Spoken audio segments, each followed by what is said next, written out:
എഡ്യൂവേഴ്സ് PSCയിലേക്ക് സ്വാഗതം. 2025 ജൂൺ 27 മുതൽ ജൂലൈ 1 വരെയുള്ള കറണ്ട് അഫയേഴ്സാണ് നോക്കുന്നത്. ആദ്യമായി കുടുംബശ്രീയുടെ മാക്കയർ. സംസ്ഥാനത്ത് വിദ്യാഭ്യാസ വകുപ്പിന് കീഴിലുള്ള വിവിധ സ്കൂളുകളിൽ കുടുംബശ്രീയുടെ മാക്കയർ പദ്ധതി നടപ്പിലാക്കും. പാനീയങ്ങൾ, സ്കൂൾ സ്റ്റേഷനറി ഐറ്റംസ്, ലഘുഭക്ഷണങ്ങൾ, സാനിറ്ററി നാപ്കിനുകൾ എന്നിവ ലഭിക്കും. അടുത്തത് ജൂലൈ 1 ഡോക്ടേഴ്സ് ഡേ. 2025 പ്രമേയം behind the mask, caring for caregivers. അടുത്തത് കാൾസനെ കുരുക്കി ആരിത്. ഓൺലൈൻ ഗെയിം പ്ലാറ്റ്ഫോമായ ഏർലി ടൈറ്റിൽഡ് ട്യൂസ്ഡേ ചെസ് ടൂർണമെൻറ്റിൽ കാൾസനെ സമനിലയിൽ കുരുക്കി ഇന്ത്യയുടെ ആരിത് കപിൽ.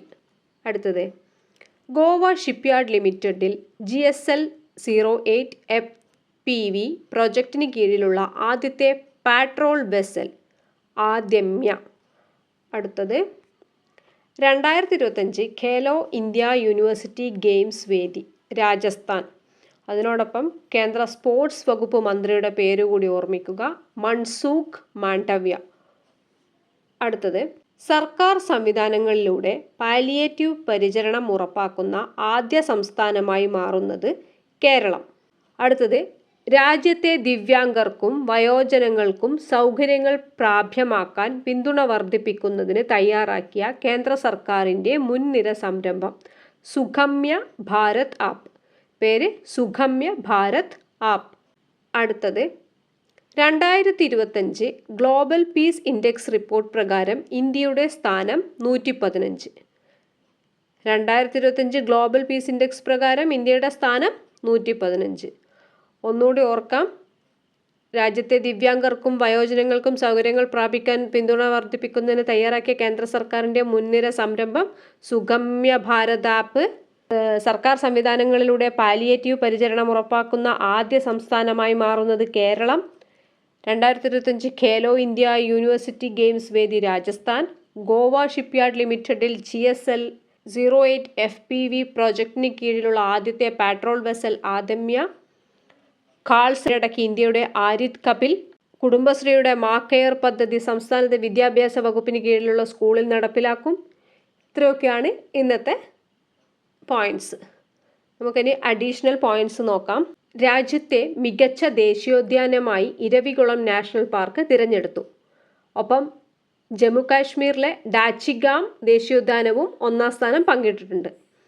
അന്താരാഷ്ട്ര ക്രിക്കറ്റിലെ 3 ഫോർമാറ്റിലും സെഞ്ചുറി കുറിക്കുന്ന പ്രഥമ ഇന്ത്യൻ വനിതയെന്ന ചരിത്ര നേട്ടം സ്വന്തമാക്കി സ്മൃതി മന്ദാന. ഇന്ത്യയുടെ രഹസ്യാന്വേഷണ ഏജൻസി റിസർച്ച് ആൻഡ് അനാലിസിസിൻ്റെ മേധാവിയായി പരാഗ് ജെയിൻ IPSനെ നിയമിച്ചു. അതായത് ഇന്ത്യയുടെ റോ എന്ന് പറയുന്ന രഹസ്യാന്വേഷണ ഏജൻസിയുടെ മേധാവിയായിട്ട് പരാഗ് ജെയിൻ IPSനെ നിയമിച്ചു. ഓപ്പറേഷൻ സിന്ദൂറിൻ്റെ ഭാഗമായിരുന്നു അദ്ദേഹം. അടുത്തത് സംസ്ഥാനത്തെ അതിദരിദ്രരില്ലാത്ത ആദ്യ ജില്ലയായി കോട്ടയം. അടുത്തു തന്നെ കണ്ണൂർ ജില്ലയും അതിദരിദ്രരില്ലാത്ത ജില്ലയായി പ്രഖ്യാപിക്കും. സംസ്ഥാനത്തെ പോലീസ് മേധാവിയായി റവാഡ A ചന്ദ്രശേഖരൻ ചുമതലയേറ്റു. അടുത്ത ഇനി മുതൽ നാസയുടെ ബഹിരാകാശ കാഴ്ചകൾ, റോക്കറ്റ് വിക്ഷേപണങ്ങൾ, ബഹിരാകാശ ദൗത്യങ്ങൾ എന്നിവ തത്സമയം കാണുന്നതിനായി നാസയുമായി കൈകോർക്കുന്ന സ്ട്രീമിംഗ് പ്ലാറ്റ്ഫോമാണ് നെറ്റ്ഫ്ലിക്സ്. ഇന്ത്യയിലെ ഏറ്റവും മികച്ച പാസ്പോർട്ട് ഓഫീസിനുള്ള പുരസ്കാരം ലഭിച്ചത് കോഴിക്കോട് റീജിയണൽ പാസ്പോർട്ട് ഓഫീസിന്. ഇതൊരു ക്വസ്റ്റ്യനായി വരാൻ സാധ്യതയുള്ളതാണ്. ഇന്ത്യയിലെ ഏറ്റവും മികച്ച പാസ്പോർട്ട് ഓഫീസിനുള്ള പുരസ്കാരം ലഭിച്ചത് കോഴിക്കോട് റീജിയണൽ പാസ്പോർട്ട് ഓഫീസ്. മുൻ ക്രിക്കറ്റ് താരം VV കുമാറിൻ്റെ ജീവിതത്തെയും കരിയറിനെയും അനുസ്മരിപ്പിക്കുന്ന പുസ്തകം VV കുമാർ @90. അടുത്തത് അടുത്തിടെ അരുണാചൽ പ്രദേശിൽ നിന്നും കണ്ടെത്തിയ പുതിയ പൂച്ചെടി ബെഗോണിയ നൈഴ്സിയോറം. ബെഗോണിയ നൈഴ്സിയോറം. അടുത്തിടെ ജപ്പാൻ വിക്ഷേപിച്ച കാലാവസ്ഥാ വ്യതിയാന നിരീക്ഷണ ഉപഗ്രഹം ഗോസാറ്റ് GW വിക്ഷേപിച്ച രാജ്യം ജപ്പാൻ. കടൽ നിരപ്പ് ഉയരുന്നത് മൂലം മുങ്ങിക്കൊണ്ടിരിക്കുന്ന പസഫിക് സമുദ്രത്തിലെ ദ്വീപ് ടുവാലു. ദ്വീപിൻ്റെ പേര് ടുവാലു. അവിടെ നിന്ന് ആൾക്കാർ ഓസ്ട്രേലിയയിലേക്ക് മൈഗ്രേറ്റ് ചെയ്തുകൊണ്ടിരിക്കുകയെന്ന് നമ്മൾ ഈ അടുത്ത ദിവസം വാർത്തകളിൽ വായിച്ചതാണ്. അടുത്തിടെ പുറത്തിറങ്ങിയ 2 പുസ്തകങ്ങളെ പരിചയപ്പെടാം.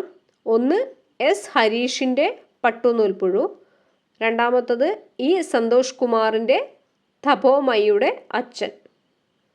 അപ്പോൾ ഇത്രയൊക്കെയാണ് ഇന്നത്തെ പോയിൻറ്റ്സ്. ഇനി ഇന്നത്തെ ക്വസ്റ്റ്യൻ നോക്കാം. ആദ്യത്തെ ഇലക്ട്രിക് വിമാനം.